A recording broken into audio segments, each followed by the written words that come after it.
ఐదు కుటుంబం మేము మంచి ఇల్లు కట్టుకున్నాం.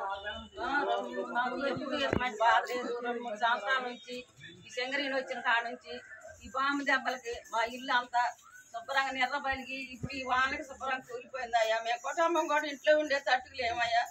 ఎట్టో కట్టు రోడ్డు మీద చెట్ల కింద ఉండి ప్రభుత్వం ఇది వచ్చిందయ్యా. మాకు ఇల్లు సౌకర్యం చూపిండి ఆయన. మా ఇల్లు శుభ్రంగా కూలిపోతుందయ్యా. నా పిల్లలతో నేను ఎడిపోయాను ఆయన. ముసలాళ్ళు అయ్యా, 2 పిల్లలు అయ్యా, 10th క్లాస్ దాకా పిల్లలు 2 ఉన్నారు అయ్యా. వాళ్ళని వేసుకొని మేము ఎడిపోయాను ఆయన. మా ఇల్లు అంతా పాడైపోయింది ఆయన, కూలిపోయింది నాయన. శుభ్రంగా నిలబలిగింది అయ్యా ఈ బాంబు దెబ్బలకి. అయ్యా మీరు దయచి మా మీద కరుణించి నాయన మాకు న్యాయం చేయండి. ఆయన మా ఉండడానికి చోటు చూపిండి అయ్యా. ఇల్లు తెచ్చిండి అయ్యా, ఇల్లు చూపిండి ఆయన. రాత్రి నుంచి భయం వేస్తుంది అయ్యా. ఇల్లు అంతా కూలిపోతుంది. మాకు భయం వేస్తుంది. మేము రేపు చెట్లు ఉన్నాం అయ్యా. దయచేసి మా మీద దయించి మా మీద న్యాయం చేయండి అయ్యా. చాలా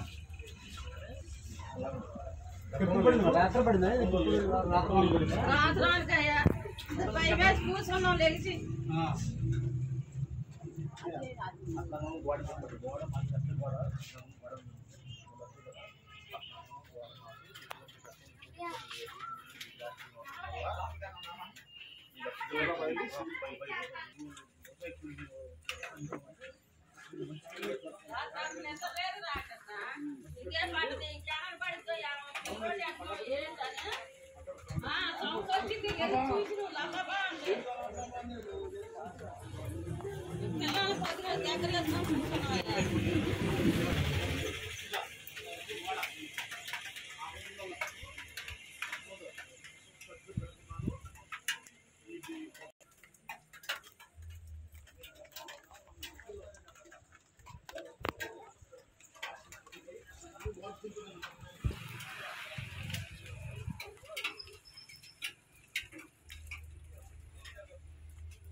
వాడు మొత్తం పడిపోద్ది.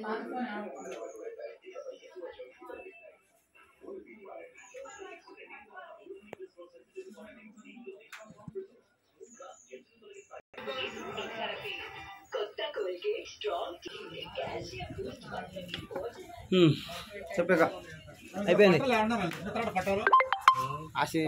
అన్నీ అయిపోయినాయి మొత్తం. అది ఇది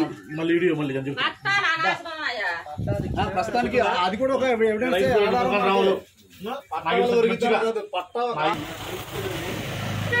కష్టపడి సంవత్సరం మా 14 అంగళాలు గోడ కట్టుకున్నాయా. కట్టుకుంటే ఈ 2-3 సంవత్సరాల నుంచి ఈ బాంబు దెబ్బలకి ఇల్లంతా నిర్మించి కూలిపోతుందయ్యా. దాని గురించి మీరు మమ్మల్ని పట్టించుకొని మా మీద దయించి మాకు ఏదో సాయం చేయాలి. మీరు రాత్రి ఇల్లు పడిపోయిందయ్యా. రాత్రి ఇల్లు పడిపోయింది. దాని గురించి మీరు దయచేసి మా మీద దయించి మాకు ఏదో సాయం చేయాలయ్యా. మీరు మా మీద దయచేసి సాయం చేయాలయ్యా. మీరు దాని గురించి మీరు పట్టించుకోవాలయ్యా. మీరు శంకరేణి వారు మా మీద దయించి పట్టించుకొని మా మీద దయించి మాకు ప్లాస్టింగ్ వల్ల ఎంతో ఇబ్బంది అయిందయ్యా. మా ఇల్లంతా నెర్రబయలి పడిపోతుందయ్యా. మరి మేమంతా తల్లి పిల్లలు రేగు చెట్లు ఉన్నామయ్యా.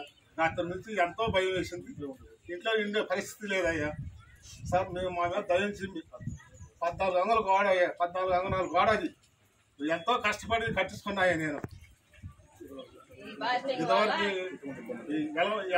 ఎన్నాళ్ళు బట్టి 2-3 సంవత్సరాల నుంచి ఈ ప్లాస్టిక్ వల్లే చాలా ఇబ్బందులు వస్తున్నాయి. ఇల్లంతా నిలబడి ఇల్లంతా పగిలిపోయిందయ్యా. వచ్చి చూడండి మీరు దయచేసి ఒకసారి.